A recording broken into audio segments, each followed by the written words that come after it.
നിങ്ങൾക്ക് വെറും 2 സെക്കൻഡ് സമയം മാത്രം മതി. ഒന്ന് ലൈക്കും അതുപോലെ തന്നെ സബ്സ്ക്രൈബും ചെയ്യാം. സോ എല്ലാവരും ഒന്ന് ലൈക്കും സബ്സ്ക്രൈബും ചെയ്തിട്ട് വീഡിയോ കാണാനായിട്ട് ശ്രമിക്കുക. IPLന്റെ സെമി ഫൈനലിൽ കയറണമെങ്കിൽ ഇനിയുള്ള എല്ലാ കളിയും വിജയിക്കണം എന്നിരിക്കുക. അതെല്ലാം ഞങ്ങൾ വിജയിക്കും എന്ന മട്ടിലാണ് നമ്മുടെ RCB ഉള്ളത്.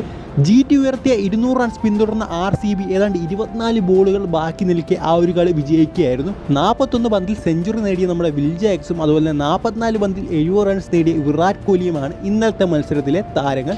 ഇന്നലത്തെ മാച്ചിൽ ഒട്ടുമിക്ക അവാർഡുകൾ ലഭിച്ചത് വിൽ ജാക്സിനായിരുന്നു. ആ ഒരു അവാർഡുകളൊക്കെ ലഭിച്ചതിന് ശേഷം അദ്ദേഹം കരയുന്ന പിക്ചറൊക്കെ നമ്മൾ കണ്ടതാണ്. എന്തായാലും ആ ഒരു man of the match award കിട്ടിയതിന് ശേഷം വിൽ ജാക്സ് ഒരു കാര്യം പറഞ്ഞിരുന്നു. അതായത് ഈ ഒരു അവാർഡ് ഞാൻ വിരാട് കോഹ്ലിക്ക് ഡെഡിക്കേറ്റ് ചെയ്യുകയാണെന്ന്. അതിനുള്ള കാരണമായിട്ട് അദ്ദേഹം പറയുന്നത് ഈ ഒരു ഇന്നിങ്സിൽ എന്നെ വിരാട് കോഹ്ലി വളരെയധികം സപ്പോർട്ട് ചെയ്തു.